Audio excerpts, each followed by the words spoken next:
সবাই তো আছে এখানে, কেউ তো পরিচিত প্ল্যাটফর্মই থাকবে। ওই সামনে যে প্ল্যাটফর্ম থাকে না, ওই প্ল্যাটফর্ম তো থাকে।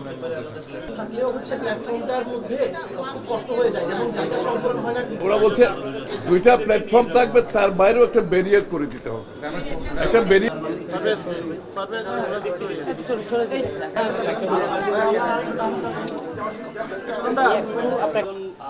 আমরা একসাথে পেয়েছি এবং মাননীয় রয়েছেন আপনি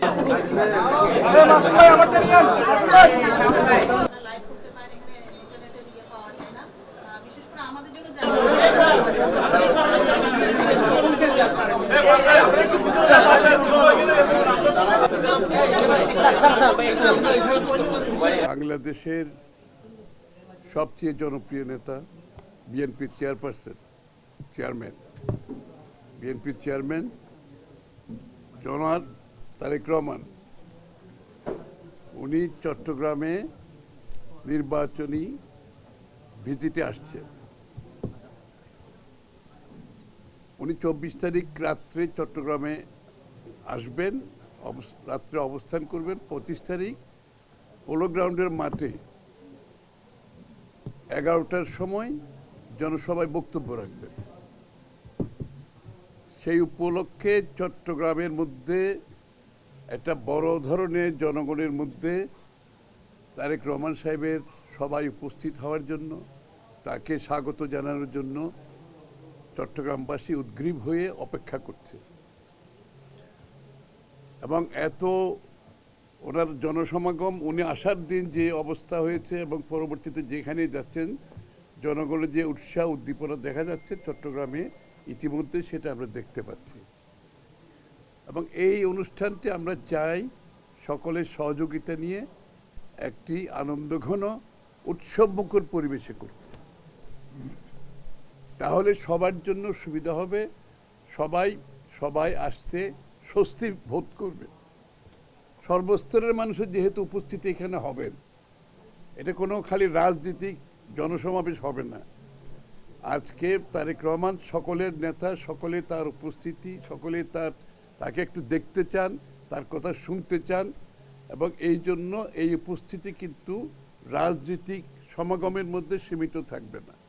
চট্টগ্রামের সর্বস্তরের মানুষের এখানে উপস্থিতি হবে, আমরা বিশ্বাস করি। ইতিমধ্যে সেটা আমরা লক্ষ্য করতে পারছি। এই জন্য পুরো বিষয়টাকে আমরা একটি শান্তিপূর্ণ উৎসবমুখর আনন্দঘন পরিবেশে এই কাজটা করতে চাই। সকলের সহযোগিতা এই ব্যাপারে আমরা কামনা করি। সর্বস্তরের জনগণের, মিডিয়ার ভাইয়েরা যারা আছেন, আইনশৃঙ্খলা বাহিনী যারা আছেন এবং চট্টগ্রামের বিভিন্ন স্তরের জনগণ যারা আছেন, সকলের কাছে আমরা সহযোগিতা কামনা করছি। এখানে আমরা আমাদের যারা চট্টগ্রামের যারা আগামী নির্বাচনে মনোনয়ন পেয়েছেন, নির্বাচনে অংশগ্রহণ করছেন, তারা সকলে এখানে উপস্থিত আছেন এবং সকলে যার যার এলাকা থেকে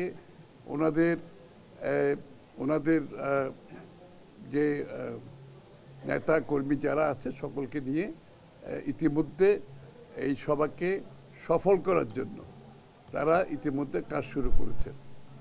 কিন্তু সবচেয়ে বড় কথা হচ্ছে, আমি আবার একটু রিপিট করছি, যে রাজনৈতিক নেতা কর্মী সমাগমের বাইরে এই সভাটা হবে একটু ভিন্ন ধরনের সভা।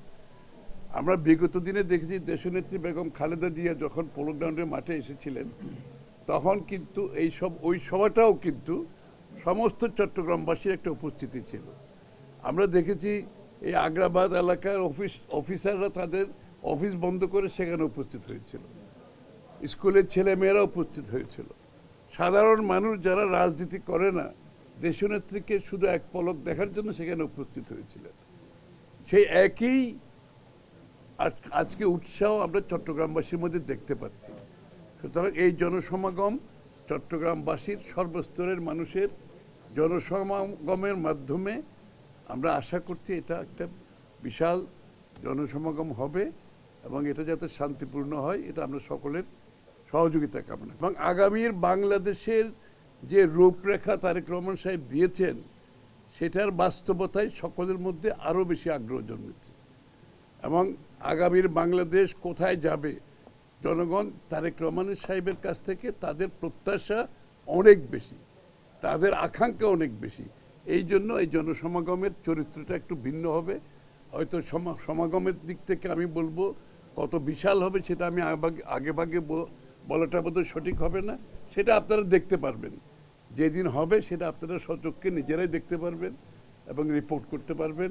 আমি আশা করি চট্টগ্রামবাসী বারবার বাংলাদেশ জাতীয়তাবাদী দলকে, দেশনেত্রী বেগম খালেদা জিয়াকে, জিয়াউর রহমান সাহেবকে, তারেক রহমান সাহেবকে চট্টগ্রামবাসী যেভাবে ভালোবেসেছেন এবং